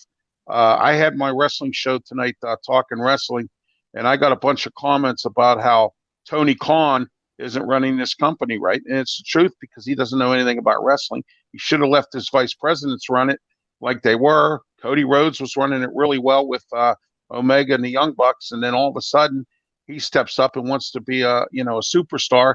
And it's his company. I mean, he can do whatever he wants, but instead of taking a look at what he's doing, he's not. And as long as his family got money, he can afford to lose money and write it off on his taxes and be done with it. Well, when asked about not facing Punk, because we don't know if Punk is a part of this company, there's been no word if he's been bought out or not. He had this to say about Moxley. This was a guy who, during the height of the pandemic, was defending his title, bleeding, sweating profusely, and barbaric, episodic, week-to-week matches in front of no one, to a roar of nothing. And he was still able to have people talking about the three letters that are AEW. That's a guy who deeply cares about the fan base. That's a guy who deeply cares about professional wrestling. So in that aspect, I'm over the moon that I'm wrestling this guy. Jon Moxley, of course, started out as Dean Ambrose in WWE. In your opinion, was that a good change? Or do you think eventually, like I do, that he will work his way back to WWE because he's definitely over at this juncture, Mark? Well, I think if he does work his way back to WWE, what I'm hoping for, I can break out my Ambrose Asylum t-shirt. Yeah. Well, you like that. Yeah. I remember that. And, when you thought of the Shield back then and everything, I mean, let's face it, the only faction that I think that can keep up with these guys, the Shield, would have been the Nexus. And when you look at and like I said, when you look at federations and factions like the Judgment Day, man, oh man, they are like 10 levels down below these two factions of Nexus and the Four Horsemen, the Shield. I mean, and Ambrose really made it. I really loved Ambrose. He was a unhinged dude coming out on that team. Yeah, absolutely. I mean, Moxley, Ambrose, Moxley over in AEW. What do you think of him as a wrestler, Ralph? And do you think eventually he'll work his way back to WWE because he is so much over? And usually wrestlers at the end of the day, when they're at their pinnacle, that's when their value goes up. And that's when you head back to WWE for that WrestleMania moment, if you will, right? Oh, I believe it right now, Peter, with this guy, with Triple H at the helm. I think he'll be back, and I think his wife will be back as well, Renee, because both of them kind of left on bad terms with Vince McMahon, and I believe that they'll both be back sooner or later. He's going to want to probably, the older you get, you want to kind of settle down on your activities with wrestling here and there, and he may want to do that. And if he wants to do that, he might want to go to the WWE and be a part-time wrestler. And, that might work out better for him than AEW. So, we'll find out what happens. He might want to go back for more money. WWE might offer more money. You know how that goes. And, so that could happen as well. I see that happening down the road. I think his contract's up in about 2 years, maybe. I think I just gave him one extra year on his contract with AEW. So we're not going to see him there in WWE maybe till 2025. Or 24, something like that. Well, he'll still be young enough to definitely perform at a top level, and he's done a great job with AEW, especially with Punk and everything that's gone on, off and in that locker room. Going back to MJF, being anything other than myself fully doesn't interest me. I am who I am, Friedman said. People will react to me the way they want to react to me. That's a megastar. That's John Cena. That's Rock. That's Hulk Hogan. Their career when they would come through that curtain and they got the loudest boo, and there were times where they come through that curtain and they get the loudest cheer. That's what I bring to the table. Think people need to stop worrying about fake bull labels and just enjoy the ride because I'm over and it's fun. So there you go. And let me go out to Chris Cole here. It's not how you start, it's how you finish. Absolutely. And Roger Shue says Mox signed a 5-year extension. So it will be a little bit there for him to, basically get over to back to the WWE. there's wrestlers out there that can work out of that contract. And who knows 5 years from now if AEW is going to be around. As I said on the show, you hope they are, because competition is good. It raises the competition, if you will, of that organization. And that's why Triple H has stepped in and people are starting to pay attention. You raise that level. When you don't have that competitive, that competition, then basically the other one kind of slacks off, in my opinion. You're on the Sports Web here. I'm your host, Peter Blake, along with the madman himself, Mr. Mark Mancini, XM Sirius Radio, former XPW announcer, and, of course, Ralph Williams, the bodyguard of the Berg, talking WWE, AEW. Get your questions in. If you want to talk wrestling, I don't care what you think. We talk about it here on the web. 727-255-0391. It's 727-255-0391 to give a help. Guys, I got some information for you. Nick Aldis has quit NWA. He's on his way, NWA. And there were rumors going around he was going to the WWE or back to Impact Wrestling. Well, him and Mickey James have packed up. They're going to a new startup company, I think somewhere in Britain or somewhere, or in Japan or something. They're going to compete with New Japan Wrestling. If this wrestling group doesn't get up and running, they're probably going to go to New Japan Wrestling, both of them. So I just want to let everyone know about Nick Aldis. Yeah, Nick Aldis and NWA Power, which I don't know if you guys are familiar with that. Kind of like NWA. I watch it all the time. Yeah. He's leaving there. He's a good wrestler. I think he's over. Would he work in WWE? I think he would. I think they would love to have he would. James back, but Matt Cardona wants to go back, but he don't want to be Zack Ryder.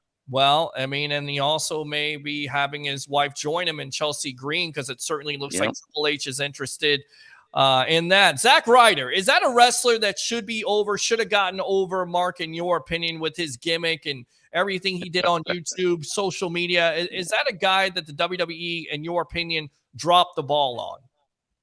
Yeah, I think they did, because, when you look at, Logan Paul and all these guys that have taken YouTube and ran with it, I think they learned a lot, because Zack Ryder should have been able to capitalize on that. I don't know what happened.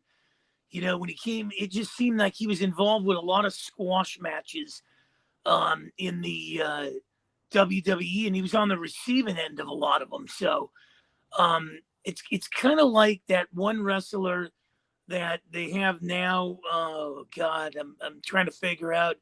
Sometimes comes out and takes. Is it Austin Theory? Is that who you're talking about? No, it's not Austin Theory. There's another guy that he's always hanging around in the back, and he'll come out and he'll put somebody over. He's in catering. Yeah. I mean, and that's not a good thing. That's not a good thing when you're backstage and catering. At the end of the day, think of the name there. But Zack Ryder, of course, is that WWE where they let me play this. Well, you dropped the ball. Can Triple H flip that ball, if you will, Ralph, and go and get Zack Ryder and his wife Chelsea Green and make it happen? Is that a good move for Zack Ryder? Drew Gulak. Yeah. Drew Gulak. That's it. Yeah. That's it. Anyway, Zack Ryder, or Matt Cardona, more or less. That's his real name. If he comes back, Zack Ryder, that could happen. But he said he didn't want to be Zack Ryder. He said he wanted to come back and use his real name. So we'll find out what WWE does. He's planning on taking a hike out of NWA as well. I don't know what's going on. They got Tyrus as their champion now, formerly known as Brutus Clay. And, so I don't know what's going on over there. It looks like Billy Corgan's making more enemies than friends. And it also looks like he's worried about Smashing Pumpkins and not his wrestling company. Oh, geez. So, by letting all them guys go. Right. And, and that's money, doesn't it? Mismanagement and money at the end of the day. Let's go out to Roger Shue. The Elite returns Saturday night at Full Gear. Nick, the national treasure, and Roger Shue says Vince happened, absolutely, and now it's a new day with Triple H. Now, speaking, it's a new day. Yes, it is. Yes, it is. It is a new day, and I put that in there on purpose. Logan Paul is pushing for a John Cena match. Who wants to see that? Wow. Oh my. Yeah, Paul said he has text Triple H about potentially wrestling John Cena on the biggest WWE show of the year after Crown Jewel. John Cena posted me on his Instagram, and then I saw an article saying, he's looking for an opponent at WrestleMania. I favored it, responded with the eyes. Truthfully, I think me versus John Cena would break the internet. I text Triple H right away. Do you want to break the internet again? That's a dream match, WrestleMania in LA on my birthday. Triple H throws me a bone. Give me a birthday present. Let me take out John Cena. That would be crazy. Your thoughts? Logan Paul versus John Cena. Does that break the internet? Does that make you want to watch WrestleMania? Because he performed pretty well versus Roman Reigns at Crown Jewel. Of course, he's coming off that injury, so who knows if he'll be ready by then. But John Cena versus Logan Paul, Mark. No, I don't push it. I mean, I didn't really think he had a fighting chance. I mean, he put on a good match against Roman Reigns, but I never thought in hell he'd beat him. But, when I looked at, Austin Theory being released, that kind of struck me because I would have loved to see an Austin Theory John Cena for WrestleMania. How they killed that character so fast was amazing. And especially the whole Money in the Bank cash in. I'm not a big Logan Paul thing as far as, the wrestling aspects of it goes. If you're going to wrestle, maybe a mid-card, a Finn Balor type or somebody like that, break him away from the Judgment Day a little. But when you get into these high-profile matches with a John Cena and a Roman Reigns, where the outcome's coming. They're not going to – those kind of guys aren't going to roll over. I mean, it just ain't. And we knew that. Did anybody think he was going to take the belt from Roman Reigns? Show me some hands. I'll tell you right now, maybe you didn't think it, but after that match, during that match, there were times where you thought he was going to beat Roman Reigns. And I'll tell you the reason why you do this, because once again, it's the vehicle that we talked about with Edge and Dominic Mysterio. You're trying to put this kid over, and the more guys you put in front of him, and he continues to show out and show that he's got potential, the more he's getting over with the crowd.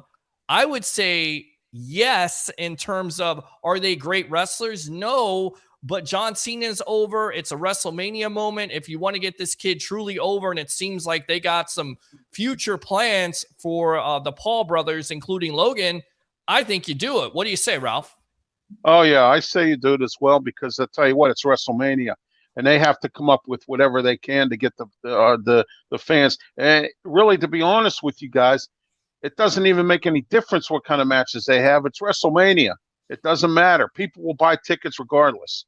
But this could just be a spectacular. And then next year being WrestleMania 40 and 24, that'll be even greater. So, I mean, and it's going to be in LA this year. And, so they're still having the 2-night event thing, so the WWE is going to make out regardless of what the card is, because everybody loves WrestleMania regardless of what it is. It's always a spectacular, no matter what it is.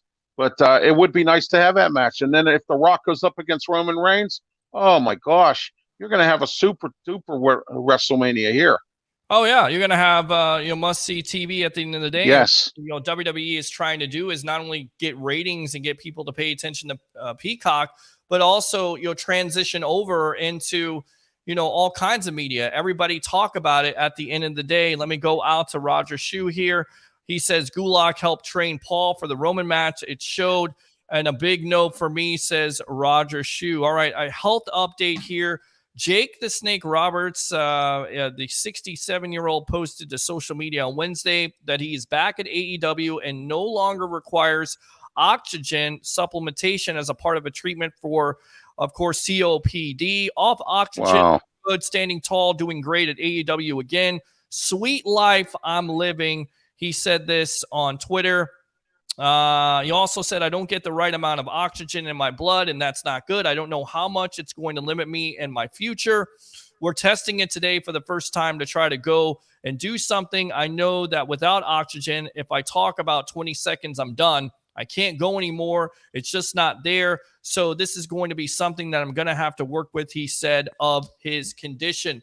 Jake the Snake Roberts, for me, probably a guy that was so over and so underutilized, and it's a shame because they were trying to put him over, and the story is the Ultimate Warrior wouldn't put him over, and then basically it cost him money. I mean, fondest memory of Jake the Snake Roberts, Mark. Oh God, I love Jake the Snake. Damian, oh, the whole, the guy could talk. He could cut a promo all day, every day. the Rick Rude matches. Oh my God, I don't even know where to start with this guy, but a legend, to say the least. Sad how his health has diminished him a little bit here, but it's kind of like talking to people about baseball, guys, and turning 61 on Monday. And I don't want to switch gears too much on this, but it'll play itself out.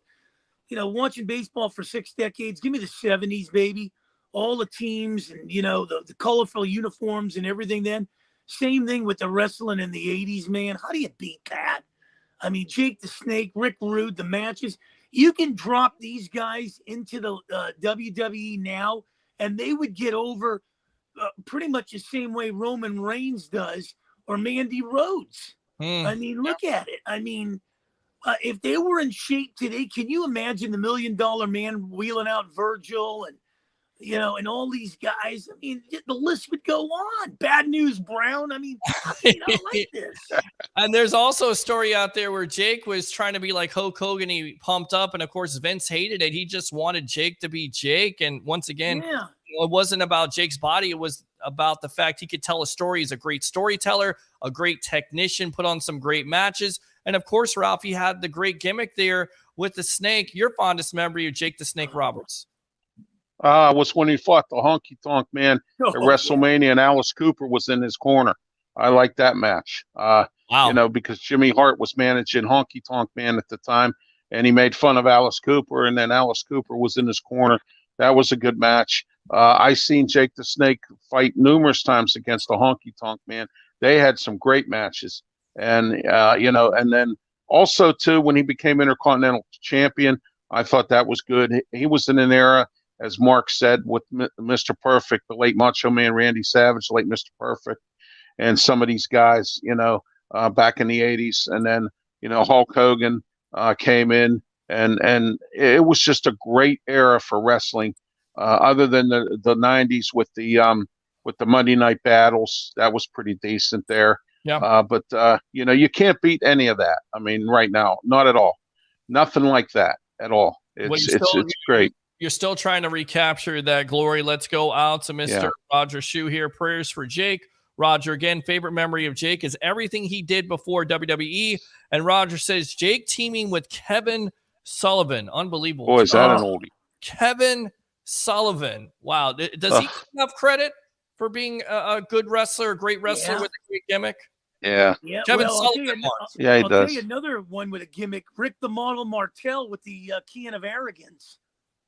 Oh yeah, that was really good. Yeah, he was another one, but man, oh man, I mean the list goes. Especially on. when he screwed over Tito Santana. Yeah, that was pretty funny. Yeah. Well, so many great memories here. Ricky the Dragon Steamboat.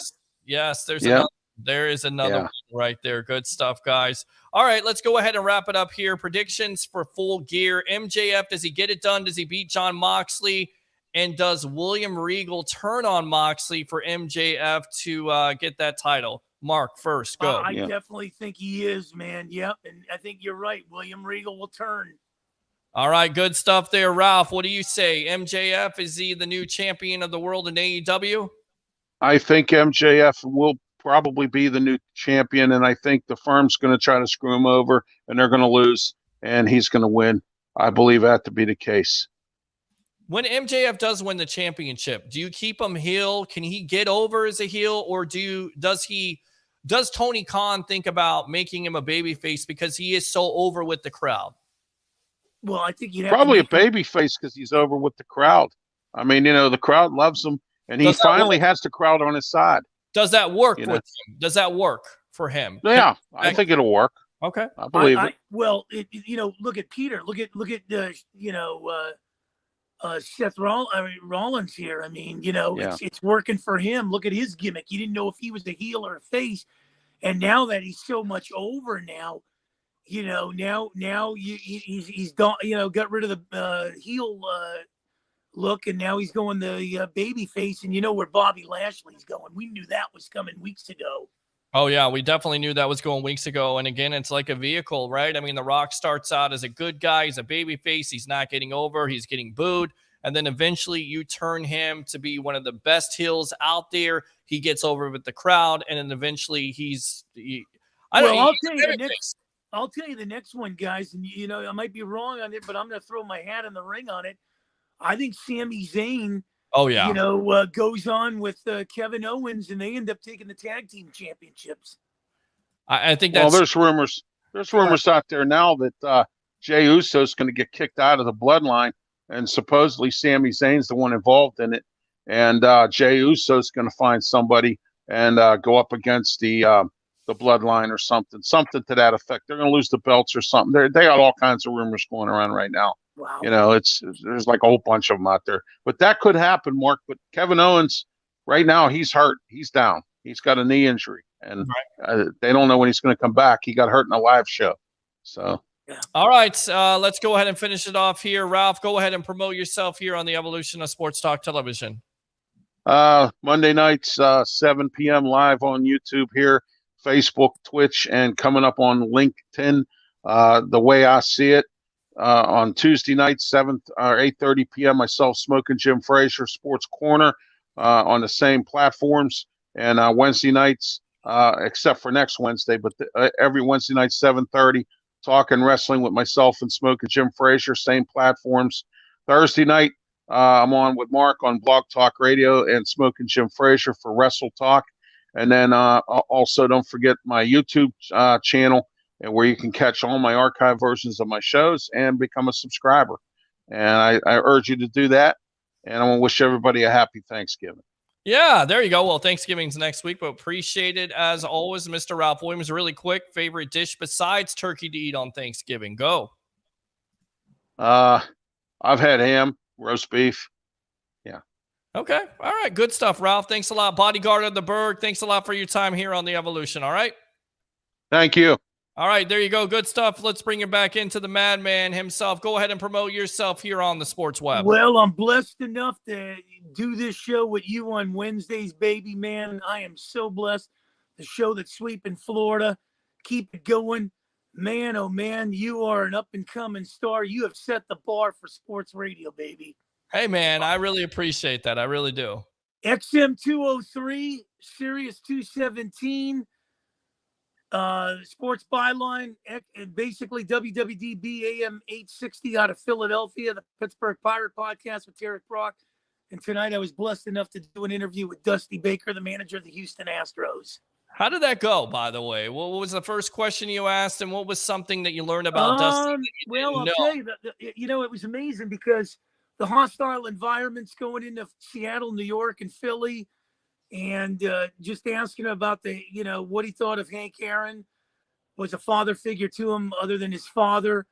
My idol was Willie Stargell. He thought that was pretty impressive, talking about Willie Stargell would do, anything for anybody. And talking about the Houston Astros, comparing them to the New England Patriots, how they lose guys year in and year out, and they just keep winning. Well, and then also they're associated with cheating. But did you bring, any of I that up at all? Did you stay away from it? Bring it up. I mean, you could have questioned it. You know what I told him. I said, and this would be a good trivia question, Pete. Sure. Show me a guy that played the game of baseball that transitioned to a manager, and he had the same kind of career in baseball that he had in managing. Winner in Cincinnati, winner in Chicago, winner in San Francisco, winner in Washington, and winner in Houston. It's a great point. How about did Ted Williams have some success there? Well, I think the only other guy that managed would have been Frank Robinson. Frank Robinson, yes. That maybe would be Yogi Berra, but yeah. to win consistently in all those cities, and then make the transition from, playing the game and learning. And I asked him, what do you get? How do you make that transition? Basically, it was the Marines taught him, Nice. The Marines taught him. There you go. Yeah. Nice. Good stuff. Hoorah.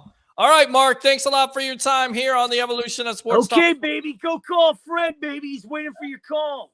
All right. Sounds good. He's talking about XM Sirius Radio. We're definitely going to get on that. Let's go out to these comments. Owens is hurt. Roger Shue says, good night, guys. Chris Cole. Used to love Jake the Snake. Good stuff there, Chris. And Hacksaw, Jim Duggan was one of my favorites. For that, you get the Macho Man. Yeah. Appreciate it. Thanks to all the guests tonight. Mr. Harry, the Greek professional handicapper extraordinaire. Of course, the madman himself, Mark Mancini of XM Sirius Radio, former XPW announcer. And, of course, the bodyguard of the Berg, Mr. Ralph Williams. We'll be back soon here. Definitely like and follow the Sports Web on YouTube. Like I Love St. Pete, the hub, and Amped Up Sports. And do 3 things on this happy hump day. Bring your passion. Bring your excitement. Just don't bring any nonsense. I'm your host, Peter Blake, your Rolex reporter. What time is it? It's my time. And Bucs fans, it's your time. Have a great night.